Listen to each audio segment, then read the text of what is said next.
ज़्यादा से ज़्यादा यहाँ 200-250 लोग होंगे, क्योंकि सारे लोग यहाँ से पलायन कर चुके हैं। तो रोज़गार तो है नहीं यहाँ। न खेती कर पा रहे हैं, खेती भी बंजर पड़ी हुई है। और जो नई नई पीढ़ियाँ थी वो गांव में है नहीं, जिन्होंने करना था।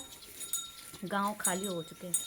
हालांकि गांव में स्कूल है, सड़क चली गई है, लेकिन आज के दौर में वो गांव की जरूरत नहीं है। आज के दौर में स्कूल है, लेकिन आदमी चाह रहा है कि भाई अच्छी स्कूल में मेरा बच्चा पढ़े। पहले यहाँ पे बस्ती थी, अब लोग चले गए हैं बाहर, तो इस वजह से यहाँ पे बिल्कुल वीरान हो गई है। बच्चों के, छोटे बच्चों के साथ फिर हम अपने साथ लाते हैं बच्चों को, ले जाते हैं बच्चों को। लगभग 100 में से कितने गांव यहाँ चले गए होंगे लोग छोड़ के? 100 में से जो है गुरुजी जो है पौड़ी जिले का अगर सीन कहें तो मेरे हिसाब से तो जो है 70-80% खाली है। दोनों इस तरह पे पलायन हुआ। गरीब इसलिए गया कि उसके पास कुछ नहीं था, संपन्न आदमी इसलिए गया कि उसके पास सब कुछ था, तो उसको वहां पे उपभोग करने का उसका वो नहीं था। नमस्कार, इको एंड एनर्जी टॉक के इस एपिसोड में आपका स्वागत है। आज हम हैं गढ़वाल के पौड़ी डिस्ट्रिक्ट में, यानी उत्तराखंड के पौड़ी ज़िले में। और पौड़ी ज़िला आप जानते हैं कि अपनी तमाम खूबियों के बावजूद एक चीज़ के लिए और जाना जाता है जो थोड़ा हताश करने वाली है, वो यहाँ से होने वाला पलायन। लेकिन पलायन की कहानियाँ तो आपने उत्तराखंड और देश के मुख्तलिफ इलाकों से सुनी ही हैं। ये कहानी अलग कैसे है? ये कहानी इस तरह से अलग है कि ये काफ़ी समृद्ध, संपन्न और राजनीतिक रूप से जिन लोगों में चेतना है उन लोगों का गांव है। और कभी भारतीय स्वतंत्रता संग्राम के सेनानी रहे और उत्तर प्रदेश जैसे बड़े राज्य के मुख्यमंत्री रहे और केंद्रीय मंत्री रहे हेमवती नंदन बहुगुणा का गांव है। और हम बुगानी में खड़े हैं तो ये आप मेरे पीछे दिख रहा है, ये राजकीय संग्रहालय है और ये ऐतिहासिक घर है। स्वर्गीय श्री हेमवती नंदन बहुगुणा जी जो उत्तर प्रदेश में मुख्यमंत्री थे और उनके बड़े पुत्र आदरणीय बड़े भाई जो है विजय बहुगुणा जी, और आज की डेट में जो उत्तराखंड सरकार में कैबिनेट मंत्री हैं श्री सौरभ बहुगुणा जी, ये उनकी पैतृक संपत्ति थी। और इसको सरकार ने 2017 में इसको संग्रहालय, राजकीय संग्रहालय में तब्दील किया है।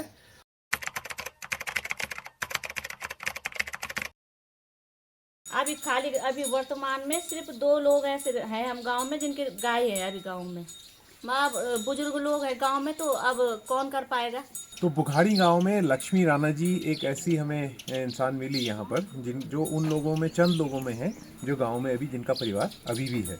लक्ष्मी जी, अभी कितना % यहाँ पर, अगर माना 100 गांव हो तो कितने लोग चले, कितने घर खाली है?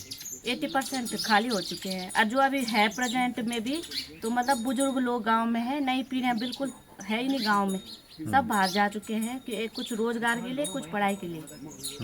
तो इसलिए मतलब गांव खाली हो चुके हैं।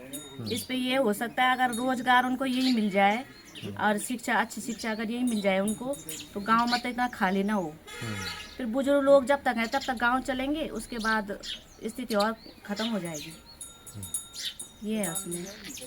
फिर जैसे ये खेती भी बंजर, एकदम बंजर पड़ चुकी है। जो करने वाले हैं वो गांव में है नहीं, असमर्थ लोग गांव में हैं। जैसे बुजुर्ग लोग हो गए, तो अब वो कैसे करेंगे? वो अपना ही दिनचर्या कर ले, वही बहुत है उनके लिए। तो इसलिए जो नई पीढ़ी है उनको वापस गांव में आना बहुत ज़रूरी है। लोग अपनी जीविका की वजह से बाहर का पलायन करते हैं और सबसे बड़ा दुर्भाग्य क्या होता है कि लोग वहीं के बने रह जाते हैं। लेकिन सोच ये होनी चाहिए कि हमें अपने घर को, पौराणिकता जो हमारा मूल है, उसको भी हमको संजो के रखना चाहिए।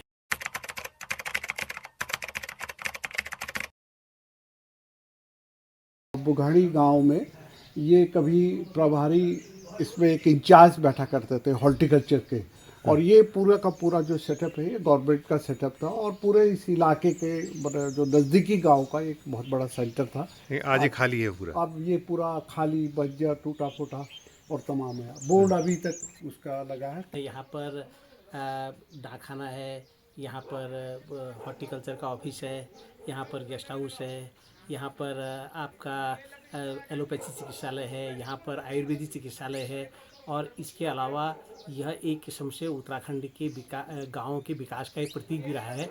लेकिन ये सारी चीज़ें यहाँ होने के बाद भी जिनके लिए चीज़ बनी है वो लोग यहाँ नहीं है, ये बहुत दुर्भाग्यपूर्ण है।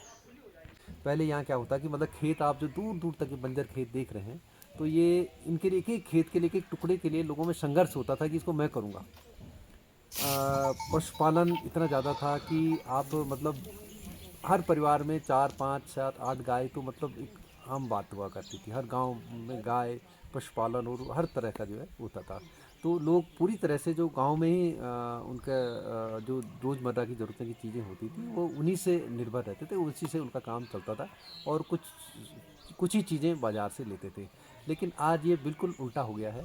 आज आप ये समझिए कि दूध भी थैली वाला आ रहा है। मतलब गांव में दूध नहीं है। अगर आप फ्रेश दूध कोई लेना चाहें गांव में पैसे दे के, गाँव में दूध नहीं है।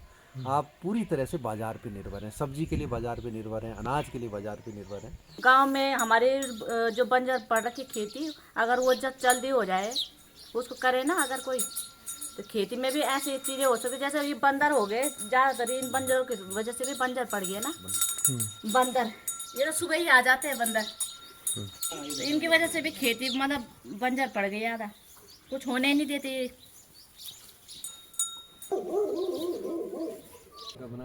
पिछले कुछ वर्षों में जैसे जैसे गांव वीरान होते गए, शहरों में आबादी बढ़ती गई, वो घने होते गए। लेकिन गांव से शहरों तक ये लगातार पलायन कोई 1-2 वर्षों का नहीं है। इसके पीछे लंबा इतिहास है जो कई दशकों में फैला है।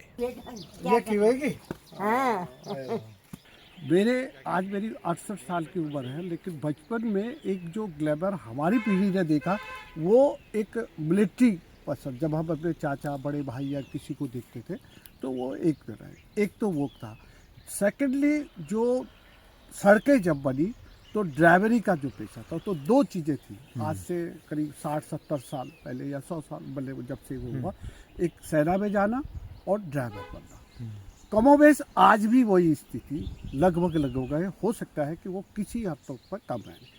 जब यहाँ से आदमी बाहर की दुनिया में गया तो जो बाहर की चकाचौंध है वो किसी रूप में यहाँ पे आए, लेकिन जो गांव का अपना मूल वो था वो बचा हुआ था हमारी पीढ़ी तक।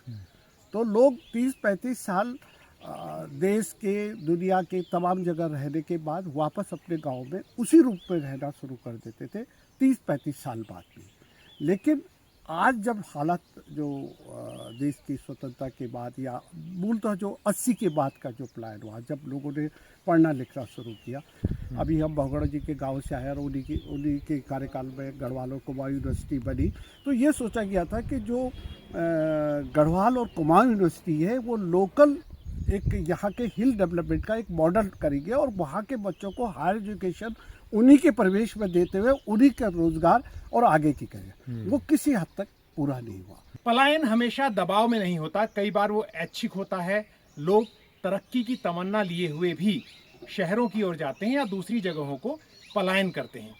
लेकिन उत्तराखंड और देश के तमाम हिस्सों में जिस तरह से सुविधाओं का केंद्रीकरण हुआ है और संसाधन केवल शहरी इलाकों तक सीमित होते गए हैं, खासतौर से शिक्षा और रोजगार, उसने पौड़ी जैसे इलाकों में या उत्तराखंड के दूसरे इलाकों में एक बड़ी ही विषम स्थिति पैदा की है जो इन तालों के रूप में दिखाई देती है।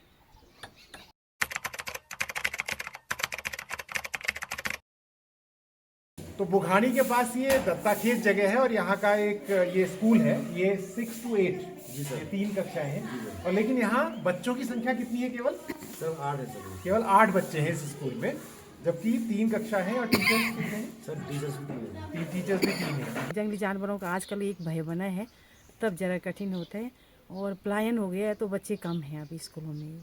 अगर 2 जने हैं बच्चों के साथ, बाघ वगैरह जंगली जानवरों को भी बहुत डर है यहाँ पे।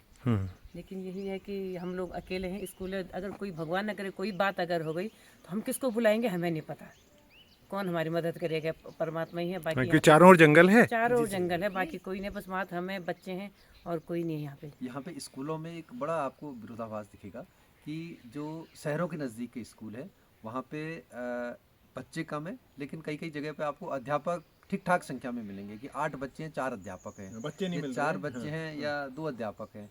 कई जगह ये भी हो रहा है कि मतलब नौकरी बचाने के लोग शहरों से बच्चे ला रहे हैं, गाड़ियों में, अपनी गाड़ियों में बच्चों को लाते हैं।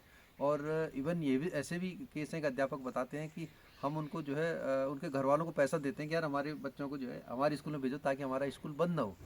और ये पलायन का एक पहलू है। सामाजिक आर्थिक पहलू के साथ जिस एक चीज ने पलायन को अधिक बढ़ाया है, उत्प्रेरित किया है, वो है जलवायु परिवर्तन।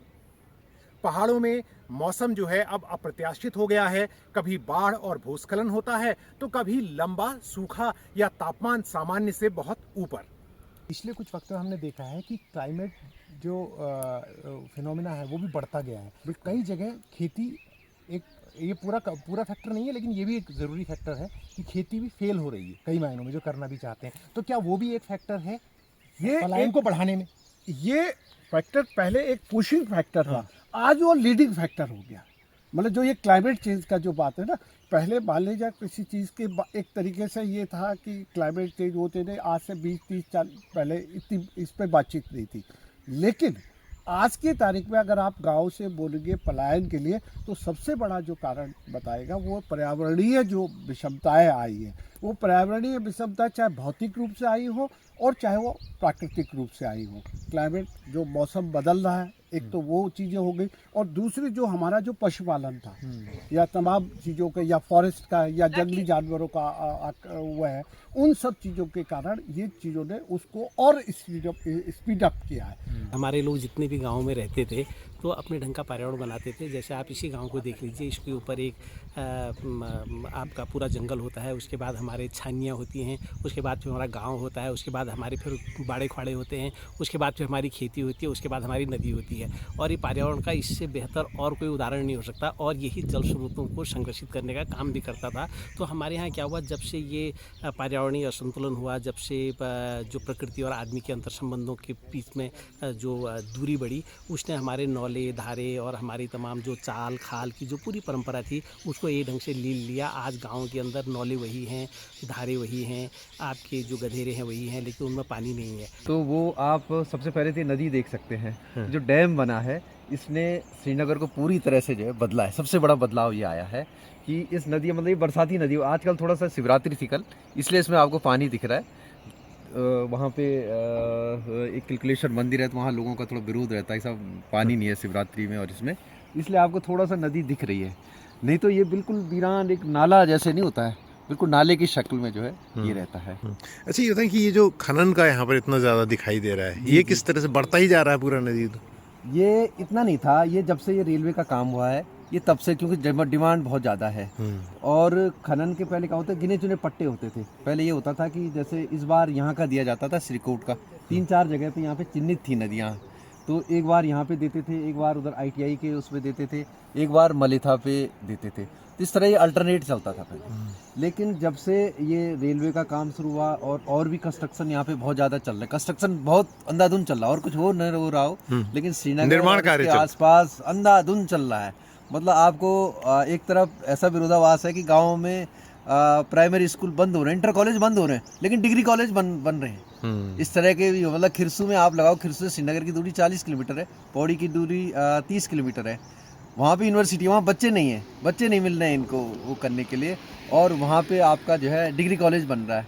देश की सामाजिक, आर्थिक और राजनीतिक स्थिति के साथ पर्यावरणीय पहलुओं को जानने और टटोलने के लिए हमें दिल्ली से काफी दूर जाना पड़ता है इन कहानियों को आप तक लाने के लिए। इन ग्राउंड रिपोर्ट्स में काफी संसाधनों का खर्च होता है और हमें इसमें आपका सहयोग चाहिए। कम से कम आप इको एंड एनर्जी टॉक को सब्सक्राइब कीजिए। ये वीडियो अगर आपको पसंद आया तो इसे लाइक और शेयर कीजिए, दूसरों को इस चैनल के बारे में बताइए, और हो सके तो इको एंड एनर्जी टॉक को ज्वाइन भी कीजिए किसी न किसी लेवल पर। जल्द ही हम एक नई रिपोर्ट के साथ फिर हाजिर होते हैं। तब तक के लिए नमस्कार, जय हिंद।